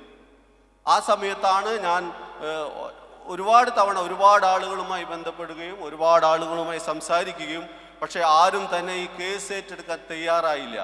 ആ സമയത്തുണ്ടായിരുന്ന ഒരു ആഘോഷമല്ലാതെ ആ സമയത്തുണ്ടായിരുന്ന ഒരു ചെറിയ ആഭാസം തന്നെ പറയേണ്ടി വരും. ഒരു സമരാഭാസമല്ലാതെ ഈ നീതിക്ക് വേണ്ടിയിട്ട് നാളെ നമ്മുടെ കുടുംബത്തിലുള്ള ഒരു ചെറുപ്പക്കാരനെ, ഒരു 18 വയസ്സുകാരനെയോ അല്ലെങ്കിൽ നമ്മുടെ കുടുംബാംഗങ്ങളെയോ പോലീസ് കൊണ്ടുപോയി ഇത്തരത്തിൽ മൃഗീയമായി മർദ്ദിക്കുമ്പോൾ അവർക്കെതിരെ പ്രതിരോധിക്കാനും പ്രതിഷേധിക്കാനും നിയമ നടപടി സ്വീകരിക്കുന്നതിന് വേണ്ടി പോരാടുവാനും ഈ ഒരു വിധി മുന്നോട്ട് വരണമെന്നുള്ളൊരു ആഗ്രഹത്തിൻ്റെ പുറത്ത് ഇതുമായി ബന്ധപ്പെട്ട് മുന്നോട്ട് പോകാൻ ആരും തന്നെ ഉണ്ടായില്ല. അങ്ങനെയാണ് ഞാൻ കുറച്ച് ഇടവേളയ്ക്ക് ശേഷം എൻ്റെ വ്യക്തിപരമായ കുറച്ച് ബുദ്ധിമുട്ടുകൾക്ക് ശേഷം ഞാൻ വീണ്ടും വിനായകൻ്റെ വീട്ടിലേക്ക് എത്തുകയും എനിക്ക് കുറച്ച് ബുദ്ധിമുട്ടുള്ളത് കൊണ്ട് ഞാൻ ഇവിടെ ഉണ്ടായിരുന്നില്ല. ഒരു 1.5 കൊല്ലത്തോളം ഞാൻ മാറി നിൽക്കുകയായിരുന്നു. വീണ്ടും ഞാൻ വിനായകൻ്റെ വീട്ടിലേക്ക് വരുമ്പോൾ ആരും ആ കുടുംബത്തെ സംരക്ഷിക്കാൻ, ആ കുടുംബത്തെ തിരിഞ്ഞു നോക്കാൻ ഇല്ലാത്ത അവസ്ഥയിലാണ് നമ്മൾ വീണ്ടും കേസേറ്റെടുക്കുന്നത്. കേസേറ്റെടുത്ത് കേസുമായി ബന്ധപ്പെട്ട മുഴുവൻ ആളുകളുമായി ഞാൻ സംസാരിച്ചു. ആർക്കും ആ കേസുമായി മുന്നോട്ട് പോകാൻ താല്പര്യമില്ല. ആ കേസ് അവസാനിച്ചതാണ്. പോലീസിന് എതിരെയുള്ളൊരു കേസായതുകൊണ്ട് പലർക്കും ഭയമാണ്. ഭരണകൂടത്തിന് എതിരെയുള്ളൊരു കേസായത് മാറുമെന്ന് പേടിച്ചുകൊണ്ട് എല്ലാവരും മാറുന്നു. അപ്പോഴാണ് സണ്ണി എം കാപ്പിക്കാട് നേതൃത്വം കൊടുക്കുന്ന ദളിത് സമുദായ മുന്നണി എന്നൊരു സംഘടനയുമായി ഞാൻ സംസാരിക്കുകയും ഈ കേസ് ഏറ്റെടുക്കാൻ നിങ്ങൾ തയ്യാറാവുകയാണെങ്കിൽ ആ സംഘടനയുമായി തുടർന്ന് പ്രവർത്തിക്കാൻ ഞാൻ സന്നദ്ധനാണെന്ന് അറിയിച്ചതിൻ്റെ അടിസ്ഥാനത്തിലാണ് ദളിത് സമുദായ മുന്നണി കേസ് ഏറ്റെടുത്തത്. ആ കേസ് നമ്മൾ ഈ പ്രേരണാകുറ്റം ഈ കേസിനകത്ത് വന്നിട്ടുണ്ടായിരുന്നില്ല. പോലീസിനെ രക്ഷപ്പെടുന്ന രീതിയിലാണ് ക്രൈംബ്രാഞ്ച് ഇതിൻ്റെ എല്ലാ ഫ്രെയിം വർക്കുകളും ചെയ്തിട്ടുണ്ടായിരുന്നത്. അതുകൊണ്ട് തന്നെ പ്രേരണാകുറ്റം വേണമെന്നുള്ളൊരു ആവശ്യവുമായി നാം മുഖ്യമന്ത്രിയെ സമീപിക്കുകയും മുഖ്യമന്ത്രിക്കൊരു പരാതി കൊടുക്കുകയും ചെയ്തു. ആ പരാതി നമ്മൾ ഏത് ഉദ്യോഗസ്ഥനാണോ ഈ കേസ് അട്ടിമറിച്ചത് ആ ഉദ്യോഗസ്ഥനെതിരെയാണ് നമ്മൾ പരാതി കൊടുത്തത്. പക്ഷേ ആ പരാതിക്കുള്ള മറുപടി നമുക്ക് തന്നത് ഈ പോലീസ് ഉദ്യോഗസ്ഥനാണ്. നിങ്ങൾ നോക്കണം, മുഖ്യമന്ത്രിക്ക് വേണ്ടി നമ്മൾ CBI അന്വേഷണം ആവശ്യപ്പെട്ടുകൊണ്ട് നാം മുഖ്യമന്ത്രിക്ക് ഒരു പരാതി കൊടുക്കുന്നു. ആ മുഖ്യമന്ത്രി കൊടുത്ത പരാതിയുടെ മറുപടി തന്നത് ഈ കേസ് അന്വേഷിച്ച ഉദ്യോഗസ്ഥനാണ്. അദ്ദേഹം പറയുന്നു, ഞാൻ സത്യസന്ധമായിട്ടാണ് ഈ കേസ് അന്വേഷിച്ചത്, ഇതിൽ കൂടുതൽ വകുപ്പുകൾ ഇതിൽ കയറാൻ കഴിയില്ല, അങ്ങനെ ആ കേസ് നിൽക്കില്ല എന്ന് പറഞ്ഞുകൊണ്ട് നമുക്ക് മറുപടി തരുന്നു. അതിൻ്റെ അടിസ്ഥാനത്തിൽ നമ്മൾ ഹൈക്കോടതിയുമായി ബന്ധപ്പെട്ട് ഹൈക്കോടതിയിലെ ഒരു പ്രഗത്ഭനായ ഒരു അഡ്വക്കേറ്റിനെ കാണുകയും PK വർഗീസ് എന്ന നമുക്കറിയാം ഈ വലിയ രീതിയിലുള്ള കേസുകളൊക്കെ കൈകാര്യം ചെയ്തിട്ടുള്ള മാറാട് കലാപത്തിൻ്റെ പബ്ലിക് പ്രോസിക്യൂട്ടർ എന്ന PK വർഗീസ് സാറാണ് ആ കേസ് ഏറ്റെടുത്തത്. ഞാൻ അദ്ദേഹത്തോട് സംസാരിക്കും. അങ്ങനെ ഹൈക്കോടതിയിൽ ഇതിൻ്റെ കേസ് ഫയൽ ചെയ്യുകയും ഹൈക്കോടതിയിൽ നിന്ന് നമുക്ക് ഒരു ഓർഡർ വരികയും ഇത് കീഴ്ക്കോടതിയെ സമീപിക്കുകയും ഈ നിലവിലുള്ള കേസ് നടന്നുകൊണ്ടിരിക്കുന്നത് നിർത്തിവെക്കാനും ഈ അച്ഛൻ്റെ അപേക്ഷ ഈ 306 അച്ഛനെ ഈ മകൻ മരിക്കാനുള്ള കാരണം ഈ പോലീസിൻ്റെ മർദ്ദനമാണെന്നുള്ളത് കൊണ്ട് അവർക്കെതിരെ 306 പ്രേരണാ കുറ്റം ചുമത്തണമെന്ന് പറഞ്ഞുകൊണ്ടുള്ള ഒരു പരാതിയായിരുന്നു. അതിൻ്റെ അടിസ്ഥാനത്തിൽ ഹൈക്കോടതിയിൽ നിന്ന് നമുക്ക് ഓർഡർ കിട്ടുന്നു. നമ്മൾ ട്രയൽ നടക്കുന്ന കോടതിയെ സമീപിക്കുന്നു. അവിടെ നിന്നും കഴിഞ്ഞ 20-ാം തീയതി നമുക്കൊരു ഓർഡർ വന്നിരിക്കുന്നു. ഈ തുടരന്വേഷണത്തിന് ഓർഡർ വന്നിരിക്കുന്നു. തുടരന്വേഷണത്തിന് ഓർഡർ നേടുന്നതോടൊപ്പം തന്നെ ഈ തുടരന്വേഷണം നടത്തിയ ഉദ്യോഗസ്ഥൻ ഈ കോടതിയിൽ സത്യവാങ്മൂലം കൊടുക്കണം. ഞാൻ അന്വേഷിച്ചത് കൃത്യമാണെന്നും അതിൽ കൂടുതൽ വകുപ്പുകളില്ല എന്നുള്ള ഒരു സത്യവാങ്മൂലം കൊടുക്കണമെന്ന വളരെ അനുകൂലമായിട്ടുള്ളൊരു വിധിയാണ് നമുക്ക് കിട്ടിയിട്ടുള്ളത്. ഇനി 306 ഈ വകുപ്പിൽ ചേർത്തിയിട്ടില്ലെങ്കിൽ ആ ഉദ്യോഗസ്ഥൻ 6 മാസം വരെ തടവിന് ശിക്ഷിക്കാൻ ഈ കോടതി ഉത്തരവിടുമെന്നുള്ള വിശ്വാസത്തിൻ്റെ പുറത്താണ് നമ്മൾ മുന്നോട്ട് പോകുന്നത്. അതുകൊണ്ട് തന്നെ വിനായകൻ്റെ പോരാട്ടത്തിൽ ഫ്രട്ടേണിറ്റിയുടെ മുഴുവൻ സഹകരണം ഉണ്ടാവണമെന്ന് മാത്രം അഭ്യർത്ഥിക്കുകയാണ്. ഇത്രമാത്രമാണ് എനിക്ക് ബന്ധപ്പെട്ട് പറയാനുള്ളത്. വിനായകൻ്റെ നാൾവഴികളിലൂടെ, കേസിൻ്റെ നാൾവഴികളിലൂടെ തന്നെ നീതി എന്നത് സ്വാഭാവികമായി കിട്ടുന്ന ഒന്ന്. ഇത്തരം വിഭാഗങ്ങൾ എങ്ങനെയാണത് ചോദിച്ചു വാങ്ങേണ്ട ഒന്നായി മാറുന്നു എന്നത് നമ്മൾ മനസ്സിലാക്കുകയുണ്ടായി. എന്തായാലും ഫ്രട്ടേണിറ്റിയുടെ എല്ലാവിധ പിന്തുണയും ഉറപ്പ് അദ്ദേഹത്തിന് നൽകുകയാണ്. അടുത്തതായി നമ്മളോട് അലൻ ഷഹീബ് സംസാരിക്കുന്നു. നമസ്കാരം. എൻ്റെ കേസിനെ പറ്റിയും ഈ പറഞ്ഞതിരി എല്ലാം നിങ്ങൾക്ക് അറിയുണ്ടാവും എന്നുള്ളതാണ് എൻ്റെ പ്രതീക്ഷ. ഞാൻ ഒരുപാട് ഫ്രട്ടേണിറ്റിൻ്റെയൊക്കെ വേദികളിൽ പങ്കെടുത്തിട്ടുണ്ട്. നിലവിൽ ഞങ്ങളുടെ കേസ് വിചാരണയുടെ ഒരു ഘട്ടത്തിലാണ്. അപ്പം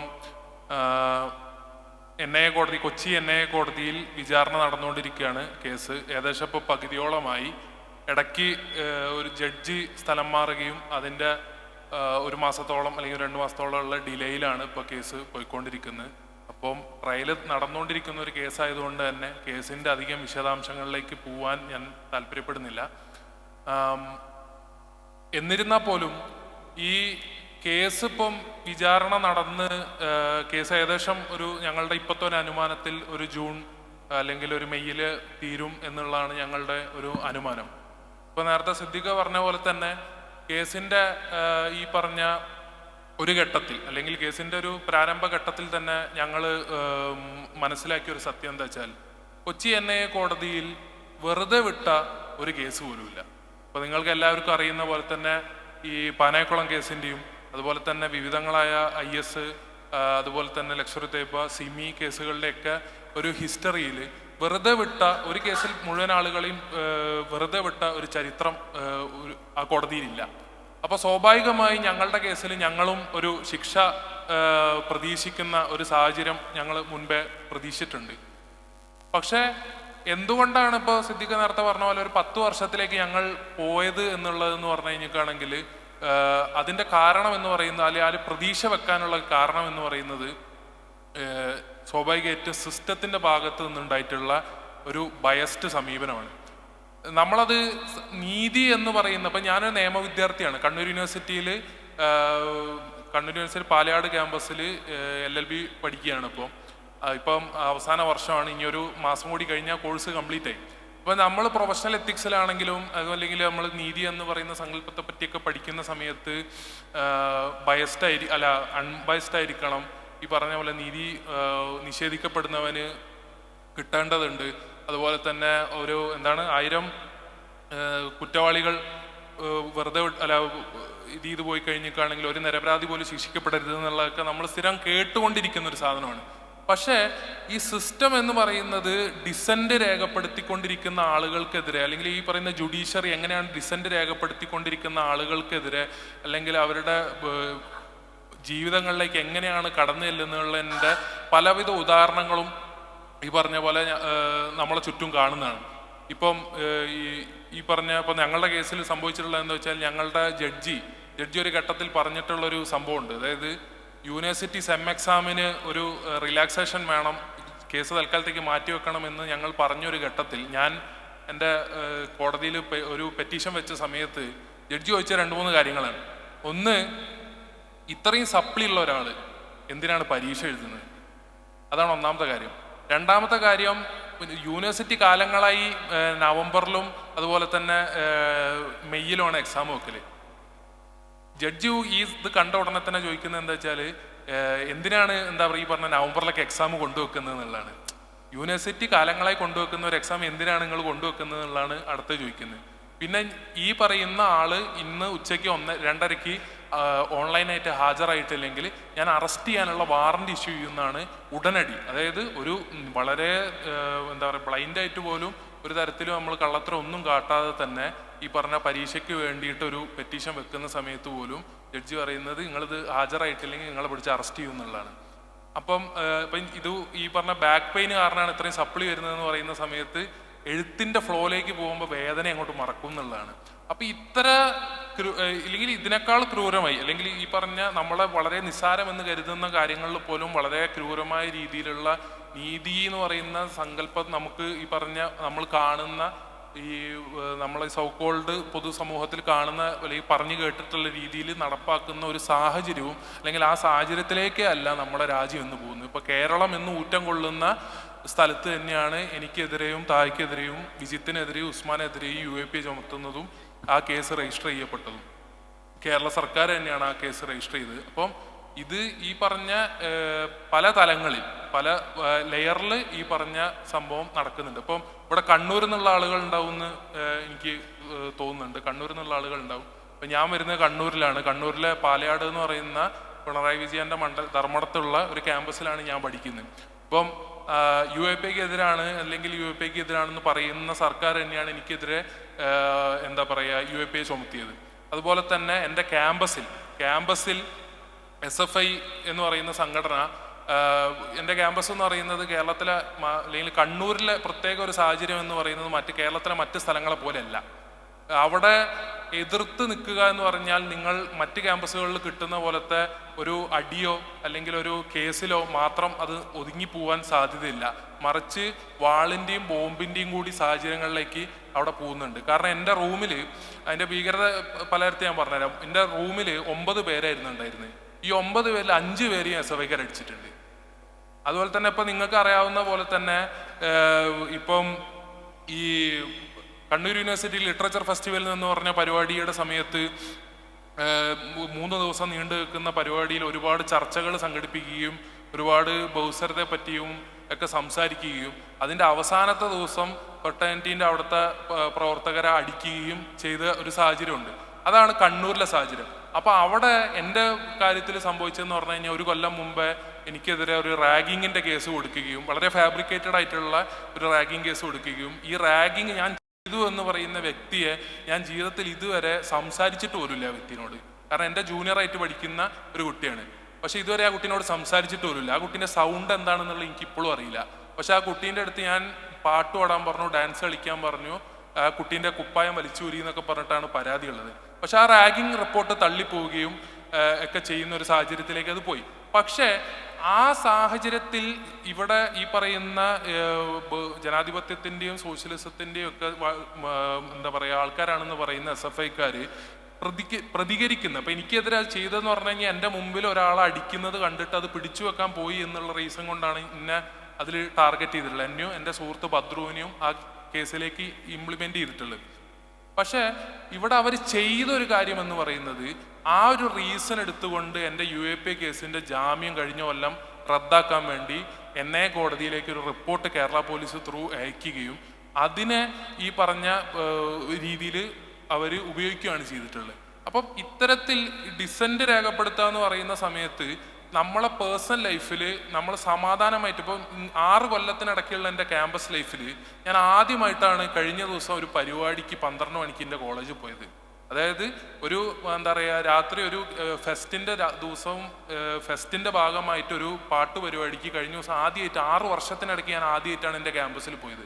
അതായത് എന്തുകൊണ്ടാണെന്ന് വെച്ച് കഴിഞ്ഞാൽ അടി കിട്ടും എന്നുള്ളതുകൊണ്ടാണ്. കാരണം ഡിസെൻറ്റ് രേഖപ്പെടുത്തുന്ന ആളുകളൊക്കെയും ഇവരെ അടിക്കുക എന്ന് പറഞ്ഞു കഴിഞ്ഞാൽ ലാസ്റ്റത്തെ ദിവസമാണ്, ഒരു പരിപാടിൻ്റെ അവസാനത്തെ ദിവസമാണ് ലാസ്റ്റിൽ അടിക്കുക.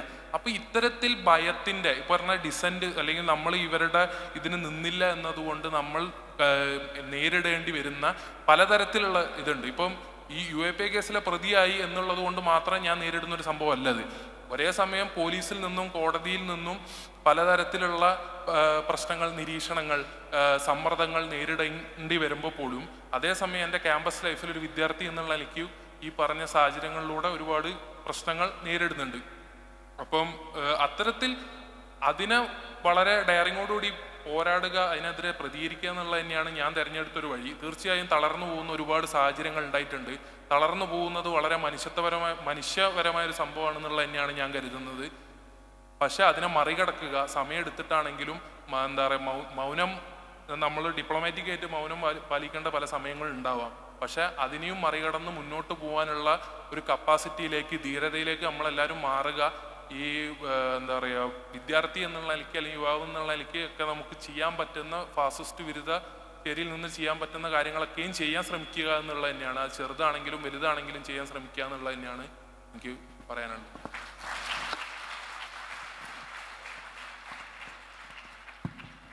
Thank you Anand Sayyid. അവസാനമായി നമ്മളോട് സംസാരിക്കുന്നത് അഡ്വക്കേറ്റ് അമീൻ ഹസൻ. എനിക്ക് തോന്നുന്നത് ആദ്യത്തെ പരിചയപ്പെടുത്താൻ വിട്ടുപോയി.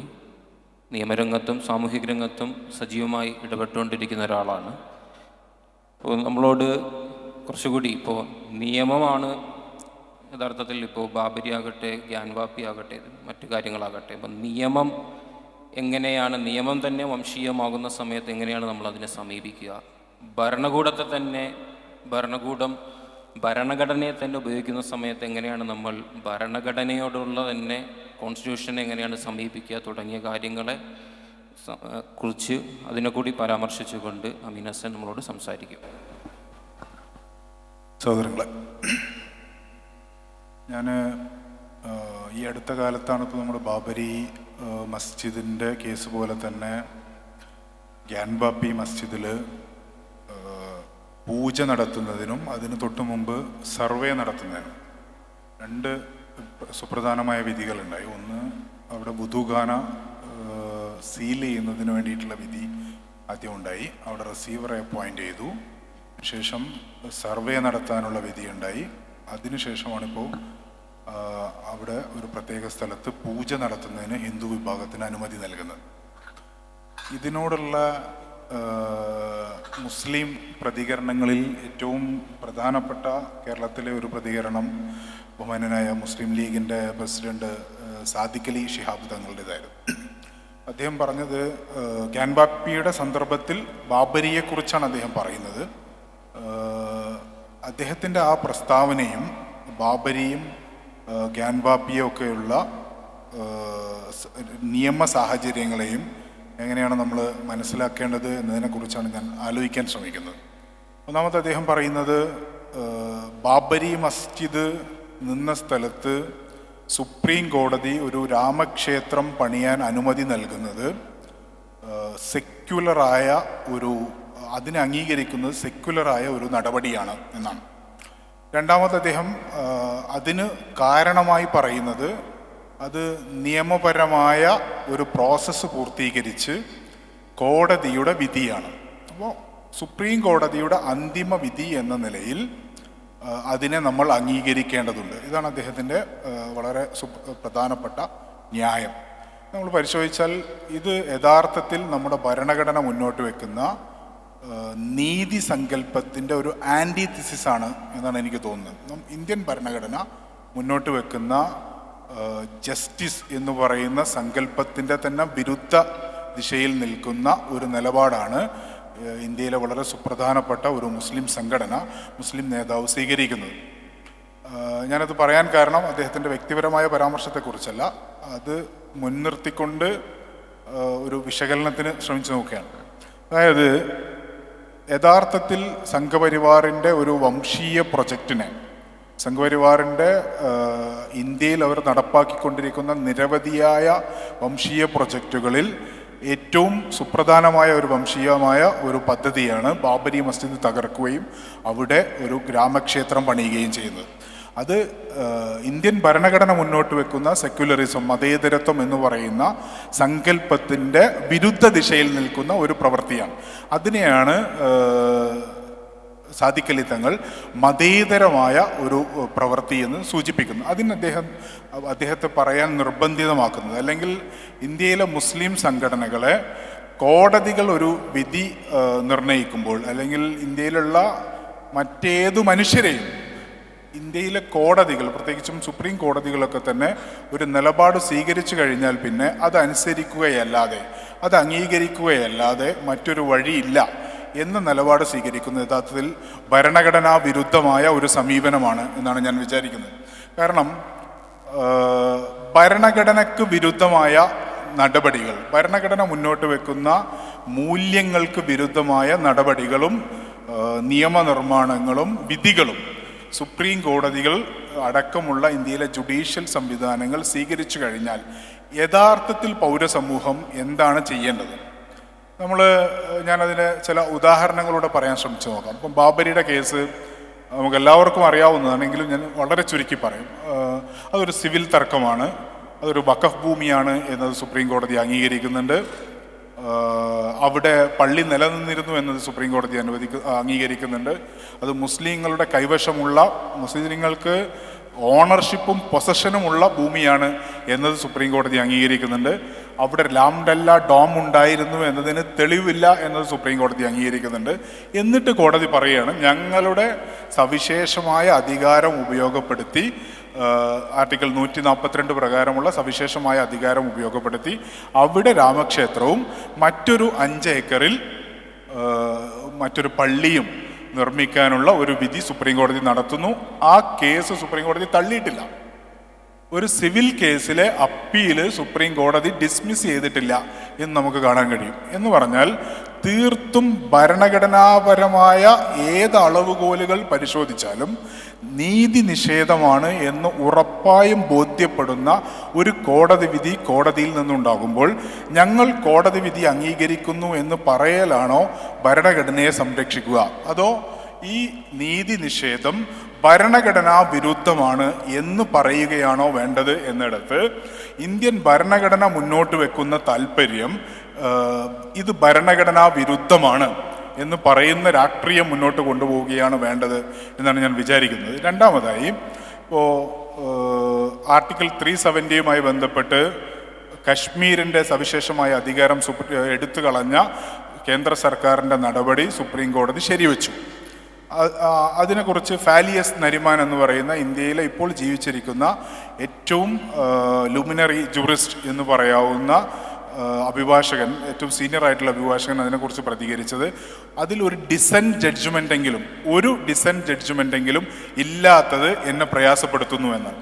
എന്ന് പറഞ്ഞാൽ മുൻപ് സുപ്രീം കോടതി നടത്തിയിട്ടുള്ള പല വിധി പ്രസ്താവനകളിലും ഡിസെൻറ്റ് ജഡ്ജ്മെൻറ്റ്, ഒരാളോ രണ്ടാളോ ഒക്കെ അതിനോട് വിയോജിക്കുന്ന സാഹചര്യമുണ്ടാകും. അങ്ങനെ വിയോജിക്കുന്ന ആ ന്യായമുണ്ടല്ലോ, ഡിസെൻറ്റ് ജഡ്ജ്മെൻറ്റ്, അത് പിന്നീട് സുപ്രീം കോടതിയുടെ മറ്റൊരു ബെഞ്ച് തിരുത്തുകയും ചെയ്ത സാഹചര്യവും നമുക്ക് കാണാൻ കഴിയും. എന്ന് പറഞ്ഞാൽ ഭരണഘടനാപരമായി നമ്മളെന്താണോ വിശ്വസിക്കുന്നത് ആ വിശ്വാസത്തെ, ആ വ്യാഖ്യാനങ്ങളെ രാഷ്ട്രീയമായി മുന്നോട്ട് കൊണ്ടുപോവുക എന്നുള്ളതാണ് നിയമവ്യവഹാരങ്ങളിൽ അതിൻ്റെ പ്രതിരോധത്തിന് ഏറ്റവും പ്രധാനമായിട്ടുള്ള ഒരു വഴി എന്ന് പറയുന്നത്. അതിൻ്റെ കാരണം നമുക്കെല്ലാവർക്കും അറിയാം, ഇന്ത്യൻ ഭരണഘടന എന്ന് പറയുന്നത് ഒരു സാമൂഹികമായിട്ടുള്ള ഒരു കരാറാണ്.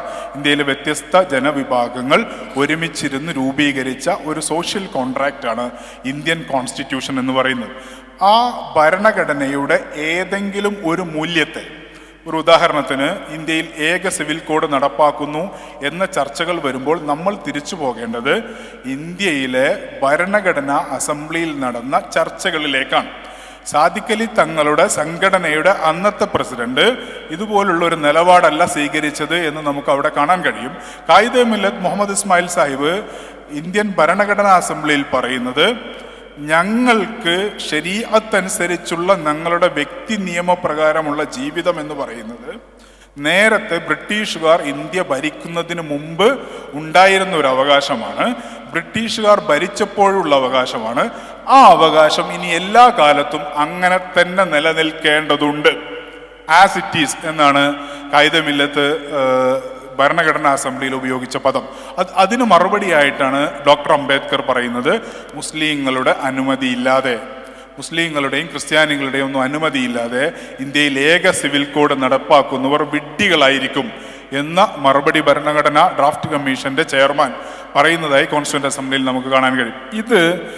ഇത്തരം തർക്കങ്ങൾ ഉണ്ടായാൽ, ഭരണഘടനാപരമായ ഇത്തരത്തിലുള്ള തർക്കങ്ങൾ ഉണ്ടായാൽ നമ്മൾ തിരിച്ചു പോകേണ്ടത് എങ്ങനെയാണ് ഈ ഭരണഘടന രൂപീകരിക്കപ്പെട്ടിട്ടുള്ളത് എന്ന ചരിത്രത്തിലേക്കാണ്. അങ്ങനെ ഏതെങ്കിലും ഒരു വിഭാഗത്തിന് നൽകിയ ഒരു അവകാശം, ഞാനിവിടെ സൂചിപ്പിച്ചതുപോലെ ആർട്ടിക്കിൾ 370 എന്ന് പറയുന്നത് കശ്മീരികൾക്ക് ഇന്ത്യയിലെ ഇതര ജനവിഭാഗങ്ങളും ഇന്ത്യൻ ഭരണകൂടവും നൽകിയ ഭരണഘടനാപരമായ ഒരു ഉറപ്പാണ്. കോൺസ്റ്റിറ്റ്യൂഷണൽ ഡീഡ് എന്ന് വേണമെങ്കിൽ പറയാവുന്ന ഒരു ഉറപ്പാണ്. ആ ഉറപ്പ് ലംഘിക്കുന്നതോടുകൂടി ഈ സോഷ്യൽ കോൺട്രാക്റ്റ് അവസാനിക്കുകയല്ലേ ചെയ്യുക എന്ന ചോദ്യം വളരെ പ്രധാനമാണ്. അതുകൊണ്ട് തന്നെ ഇത്തരത്തിലുള്ള ഒരുപാട്, നമ്മുടെ സമയം പരിമിതി ഉള്ളതുകൊണ്ട് ഞാൻ എൻ്റെ വിശദാംശങ്ങളിലേക്ക് പോകുന്നില്ല. മുത്തലാഖുമായി ബന്ധപ്പെട്ട്, സംവരണവുമായി ബന്ധപ്പെട്ടൊക്കെ തന്നെ നമുക്ക് ഇതേ സമീപനവും ഇതേ പ്രശ്നവും കാണാൻ കഴിയും. അതുകൊണ്ട് നിയമപ്രകാരം മാത്രമാണ് നമുക്ക് പരിഹാരം ഉണ്ടാവേണ്ടത്. അല്ലെങ്കിൽ മുസ്ലിങ്ങളുടെ വഖഫ് ഭൂമിയിൽ ഒരു പള്ളിയിൽ വർഷങ്ങളായി മുസ്ലിങ്ങൾ അള്ളാഹുവിനെ വിളിച്ച് ആരാധിക്കുന്ന ഒരു പള്ളിയിൽ നാളെ മുതൽ പൂജ നടത്തണം എന്ന് പറയുന്നത് നിയമപ്രകാരം മാത്രം പരിഹരിക്കപ്പെടേണ്ടുന്ന ഒരു പ്രശ്നമല്ല. അതൊരു രാഷ്ട്രീയ പ്രശ്നമാണ്. അതിന് രാഷ്ട്രീയ പരിഹാരം കൂടിയാണ് നമ്മൾ തേടേണ്ടത്, ഒന്നാമതായി. രണ്ടാമതായി, ഇപ്പോൾ സിറ്റിസൺഷിപ്പ്, പൗരത്വം എന്ന് പറയുന്ന ഒരു പ്രശ്നം ഇന്ത്യയിൽ ഉയർന്നു വരുന്നു. പൗരത്വവുമായി ബന്ധപ്പെട്ട് ഒരു ഭരണഘടനാ വിരുദ്ധമായ നിയമനിർമ്മാണം ഉണ്ടാവുന്നു. നിങ്ങളൊന്ന് ആലോചിച്ച് നോക്കൂ. പൗരത്വ സമരത്തിന് മുൻപുള്ള സിറ്റിസൺഷിപ്പ് എന്ന് പറയുന്ന വാക്കിൻ്റെ അർത്ഥവും പൗരത്വ സമരത്തിന് ശേഷമുള്ള സിറ്റിസൺഷിപ്പ് എന്ന് പറയുന്ന ഭരണഘടനാപരവും നിയമപരവുമായ പദത്തിൻ്റെ അർത്ഥവും രണ്ടാണ്.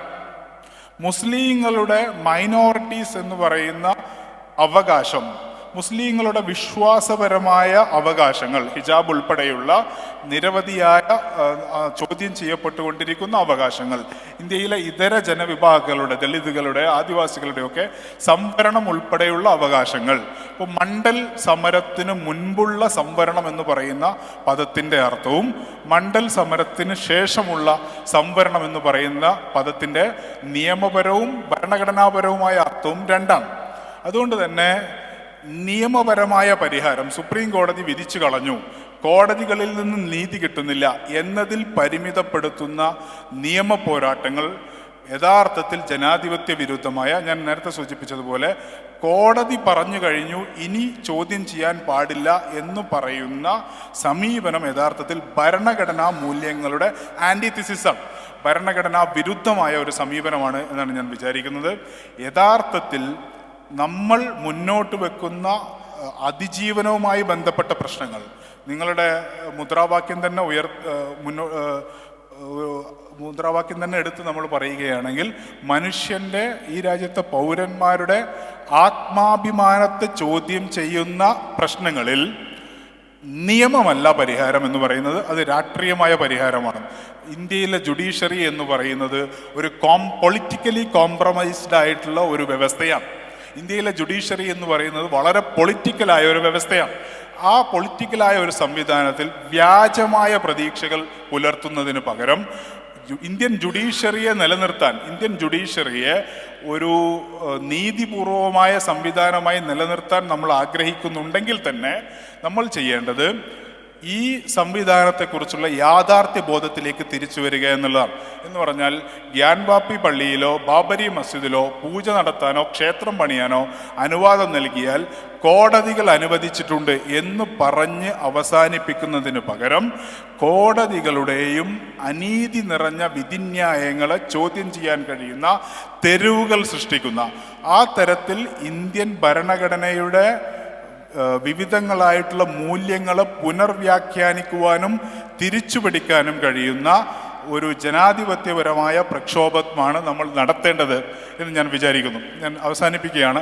ആ തരത്തിലുള്ള ഒരു വ്യാഖ്യാനക്ഷമമായിട്ടുള്ള ഒരു മുന്നോട്ട് പോക്കിന് സാധ്യമാകുന്ന, യഥാർത്ഥത്തിൽ ഇന്ത്യൻ ഭരണഘടനയെ മുൻനിർത്തി ആലോചിക്കുമ്പോൾ അതിന് സാധ്യമാകുന്ന ഒരു മുദ്രാവാക്യമാണ് നിങ്ങൾ ഇവിടെ ഉയർത്തിയത് എന്ന് ഞാൻ വിചാരിക്കുന്നു. ആ നിലക്ക് ഫ്രട്ടേണിറ്റിയെ അഭിവാദ്യം ചെയ്തുകൊണ്ട് ഞാൻ അവസാനിപ്പിക്കുന്നു. നിങ്ങൾക്ക് നന്ദി.